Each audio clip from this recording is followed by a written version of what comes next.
last module, you saw how to perform spirometry and studied normal curve shapes. Before we study common test errors, let's watch as our instructor teaches a trainee about what constitutes a valid spirometry test. So on the flow volume curve on the left side, we're looking for a sharp peak, just like this poster has, a sharp peak, and it comes right straight back down to baseline. It has about a 45-degree angle, and this is generally a normal test, has that 45-degree angle, and this is flow. It only tells us flow, the amount of effort that the subject put out to blast the air out. And then across the bottom, it tells us the volume, how much came out. And we can see 6 liters there. And then on this graph, you can see time. It starts at 0 and goes all the way over to 16 seconds. In the first second, they blast the air out and then come up and make a curve, and it shows us the end of test very well. The first one shows the absolute start of test, and the volume time curve shows a really good picture at the end of test. Okay, we have another test to look at. This is a smaller volume. Good test, and it's continuing. The screen blew up for us there. And you can see this person has much less air than the one in the previous test where there were 6 liters, but it's still an acceptable test because there's a sharp peak on the peak flow.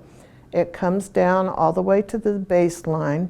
It has a little bit of scooping, and that indicates there may be some disease process going on, but it's very pointy on top, which is a good indicator of effort.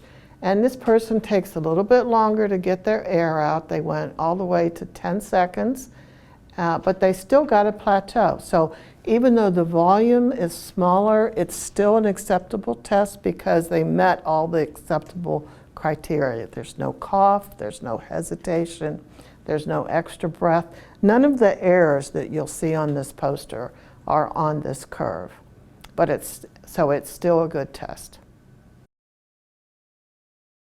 Now you need to learn how to check each of the curves for errors. Some of these errors can be seen while the subject is doing a maneuver. Other errors are only seen after the maneuver has been performed. Errors may or may not trigger an error message on the spirometer screen. Technicians must be trained to recognize and correct errors. Zero flow errors can occur in flow-type spirometers. Some flow spirometers set a zero flow baseline before each test, while other machines set zero flow before each maneuver. These errors can occur when the system is setting the zero flow baseline, or when the spirometer handle is being moved around or exposed to airflow before or during testing maneuvers. Don't wave it around or make any gestures with it because it's highly sensitive, okay? Just kind of keep it right up there close to your cheek. There you go. Ventilation systems or fans may cause air currents that are not obvious but may contribute to a zero flow error. All of these maneuvers must be rejected. Zero flow errors can be either positive or negative. Positive zero flow errors cause over-reporting of expiratory volumes. The volume time curve continues to climb, never reaching a plateau or flattening, even after expiration stops. Either way, the maneuver must be rejected when zero flow errors occur, as it alters the volumes being reported. The corrective action for flow errors is to re-zero your spirometer. Okay, now just take your opposite hand, take the palm and block the back of the tube for me here for 1 second. There you go. And we're going to calibrate the machine. Negative zero flow errors cause underreporting of expiratory measurements. The volume time curve descends downward. Coughs may occur at any time during the exhalation, but a cough in the first 1 second may alter the FEV1. Reject all maneuvers with cough in the first second and document this in the health record. Cough at the end of exhalation can be a problem if the worker stops exhaling prematurely before emptying as much air as possible from the chest. This alters the FVC. These messages mean that the extrapolated volume exceeds 0.15 liters or 5% of the FVC, whichever is larger. A maneuver exceeding these extrapolated volumes is unacceptable and should be rejected. A poor initial effort or submaximal blast occurs at the start of a maneuver.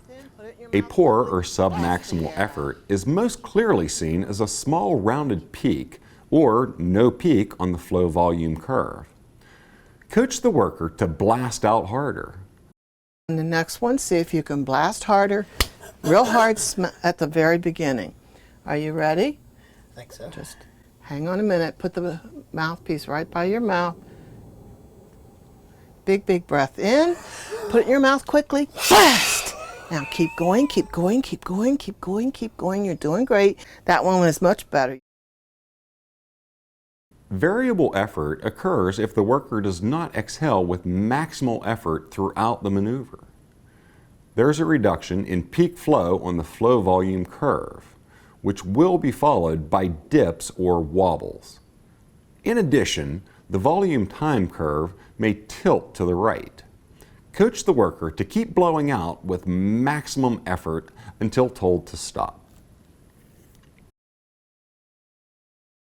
A partially blocked mouthpiece causes the speed of exhaled air to be reduced. This can be caused by several factors. Wobbling curves may appear on both the volume time and flow volume tracings.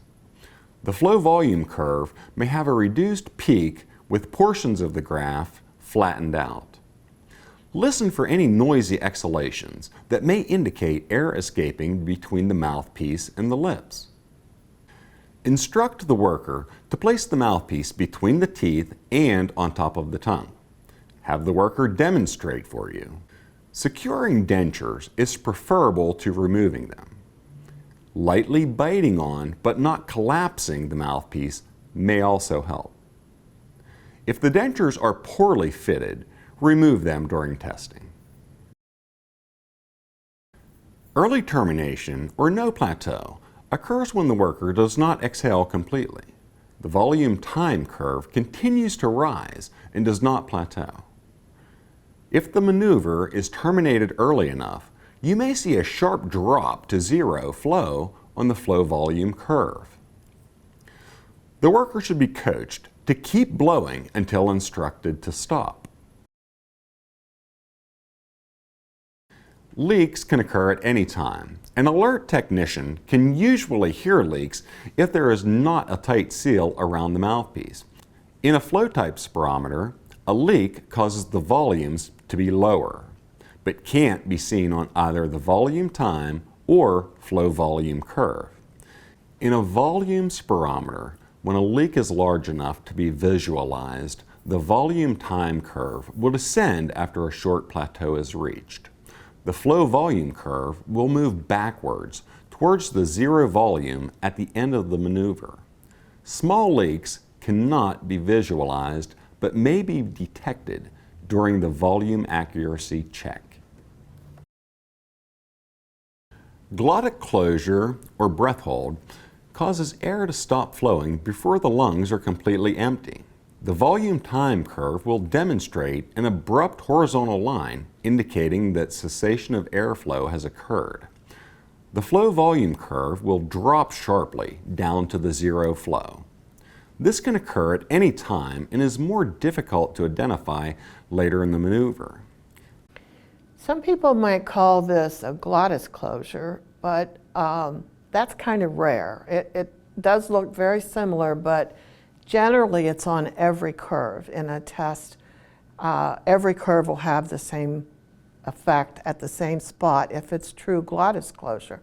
However, if they're holding their breath or they've stuck their tongue in the mouthpiece, then you get the same effect as this one.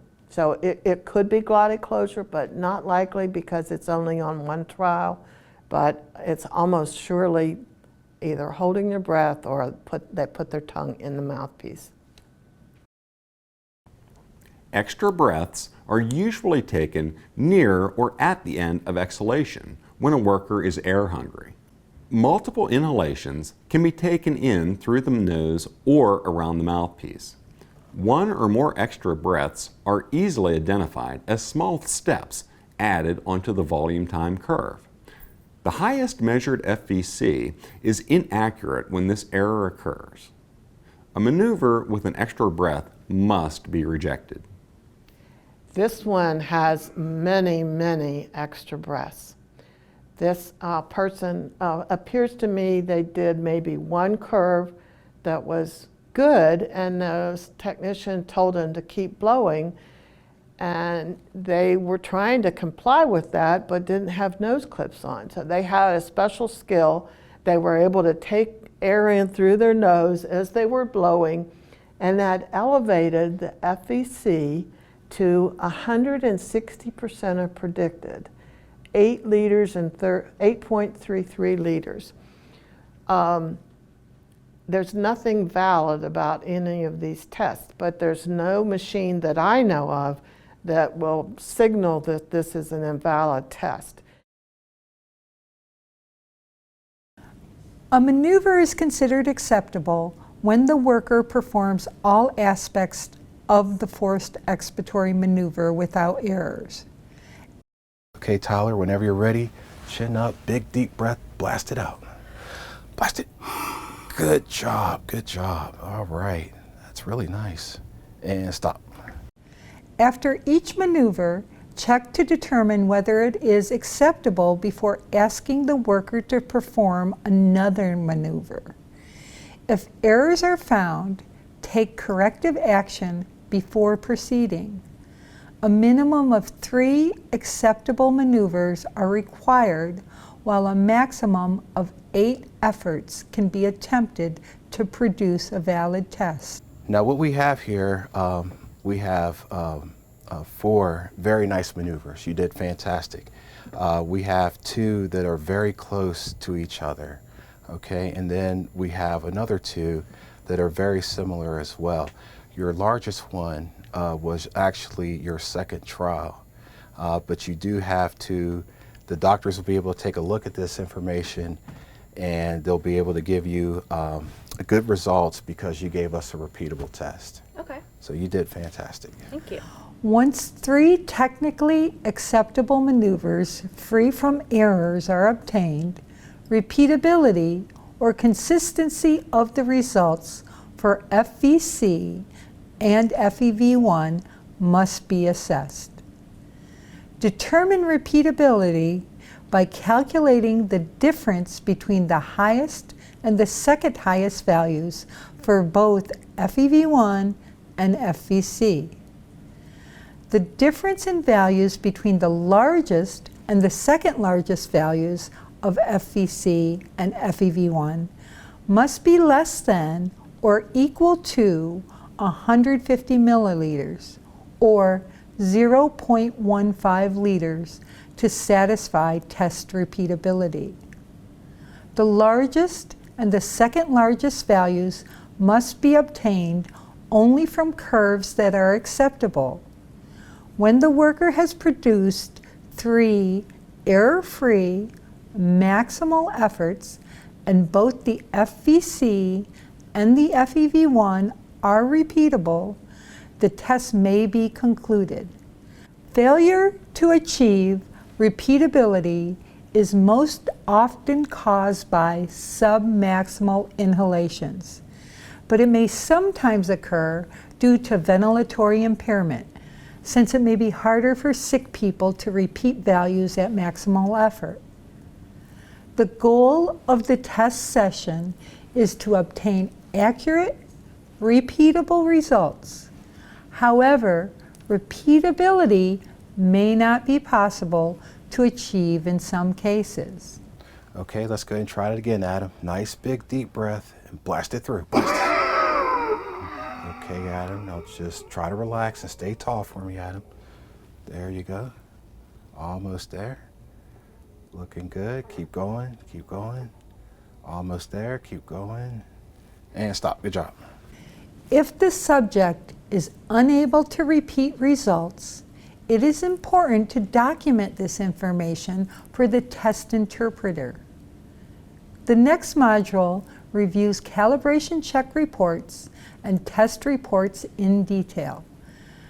Technicians need to be familiar with the important elements that should be included in reports.